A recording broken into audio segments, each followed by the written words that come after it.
سلام. به اولین ویدیو از کانال چشم آپولو خوش اومدین. اگر تازه وارد دنیای کریپتو شدی و میخوای بدونی بلاکچین چیه، چه کاربردهایی داره و اینکه چگونه کار میکنه، دقیقاً جای درستی اومدی. قراره به ساده ترین زبون و قابل فهم وارد یکی از مهمترین مفاهیم دنیای غیر متمرکز بشیم که در ادامه بهتون توضیح میدم همین دنیای غیر متمرکز یعنی چی. خب بریم که شروع کنیم. اول بریم سراغ تعریف بلاکچین.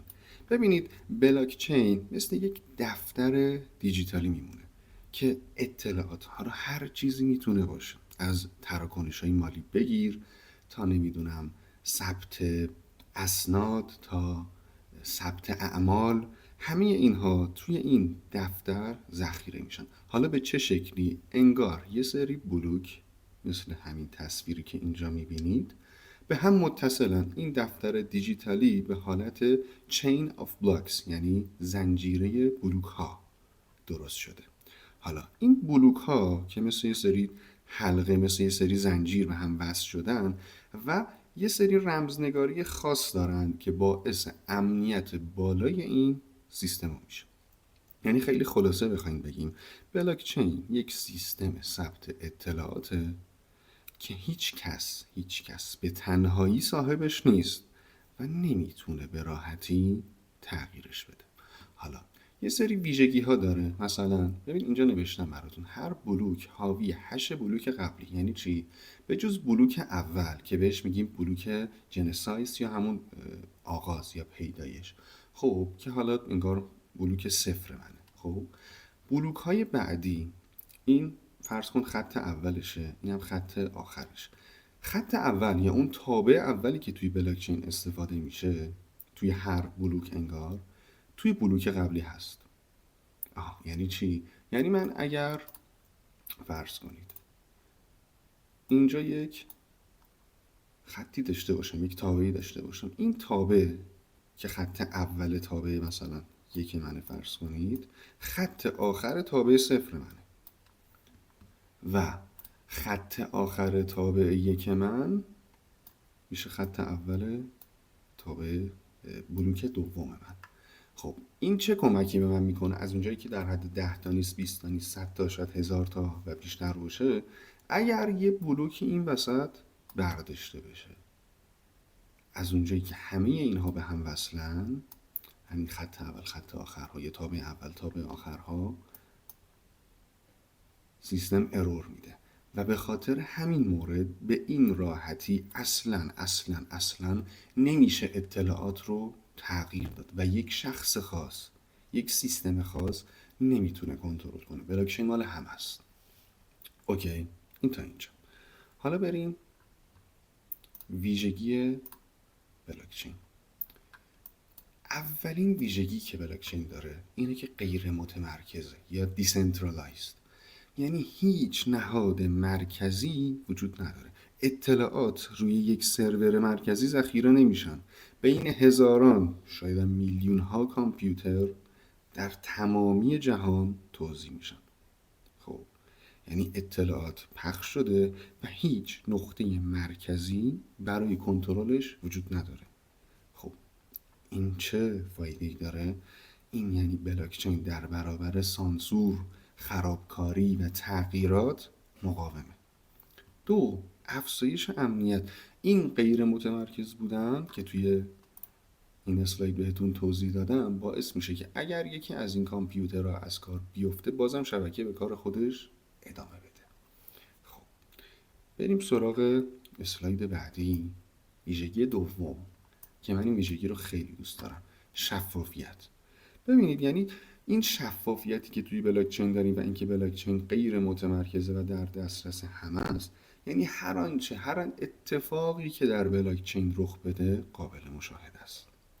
یعنی یه تراکنشی انجام میشه، شما میتونی ببینی که چه تراکنشی بوده، کی بوده، کجا بوده، روی مثلا چه پلتفرمی بوده، روی چه ولتی بوده، چه مقداری بوده، چه مقدار کارمزد بابتش پرداخت شده. همه اینها قابل مشاهده است روی بلاکچین و برای عموم هم هست. یعنی شما نمیخواد کار خاصی بکنی یا نمیدونم دستور خاصی بلد باشی. حتی یه سری پروژه هایی داریم الان مثل کایت ای آی که فکر میکنم در آینده بهش خیلی بپردازیم.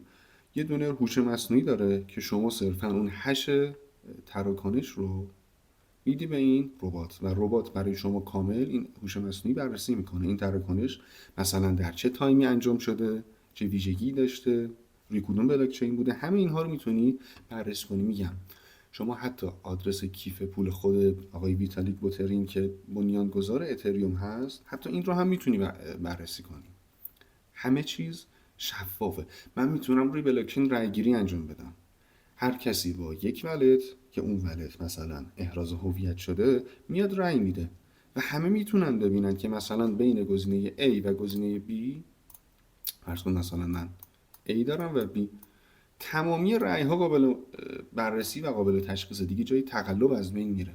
من میتونم انتخابات برگزار کنم روی این. به خاطر همین خیلی از بلاکچین ها جز ویژگی هایی که میذارن همین گاورننس یا توضیحش میتونیم بگیم حاکمیتی که بین همه اعضا پخش شد. یعنی شما یه مقداری از اون توکن رو داشته باشی میتونی بیای در رای گیری های مهم بلاکچین که برای آیندهشون تصمیم میگیرن رای بدی و قابل تقلب و دستکاری و نمیدونم خرابکاری و اینها هم نیستش. این از ویژگی هایی که من خیلی توی بلاکچین دوست دارم. خب بریم ویژگی بعدی، تغییر ناپذیری. ببینید هر آنچه شما تراکنش روی بلاکچین انجام بدی این ثبت دائمی میشه برای همیشه، غیر قابل تغییره. خب این مثل مطلب روزنامه، میگه این خاصیت شبیه به انتشار یه خبر تو روزنامه. بعد از اینکه یک مطلبی رو توی روزنامه چاپ کنی دیگه نمیتونی حذفش کنی یا ویرایش کنی. ولی مثلا توی یک شبکه اجتماعی، منی که مالک شبکه اجتماعی هم میتونم این مطلبی رو حذف کنم، میتونم تغییرش بدم، ویرایشش کنم. ولی توی بلاکچین اینجوری نیست. روزنامه انگار روزنامه چاپ شده دیگه، قابل عوض کردن نیستش. و امنیت بالایی هم که راجبش صحبت کردیم کمک میکنه که همه تراکنش ها و سوابقشون دست نخورده و معتبر باقی بمونه. خب این ویژگی ها دست ما رو باز میذاره برای خیلی از پلتفرم هایی که میتونیم روی بلاکچین بیاریم بالا. خب ویژگی خیلی خفنی داره دیگه. حالا کاربردهایی که روی بلاکچین داره، ببینید ما همش فکر میکنیم که تمام کاربرد بلاکچین همین ترید کردنه. نه، خیلی خیلی خیلی کاربردهای متفاوتی داره.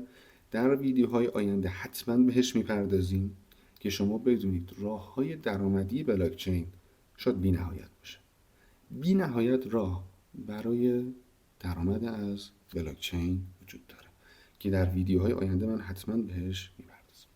خب 3 تا ویژگی داشت پس بلاکچین. یکی اینکه غیر متمرکز بود، 2 اینکه شفاف بود و 3 تغییر ناپذیر. حالا که شما میدونی بلاکچین چی هستش، وقتشه که قدم بذاری به دنیای کریپتو. حالا کاربردهایی که بلاکچین داره شامل رمز ارزها و دیفایه که اکثر ما فکر میکنیم همون رمز ارزاست، همون ترید کردنه.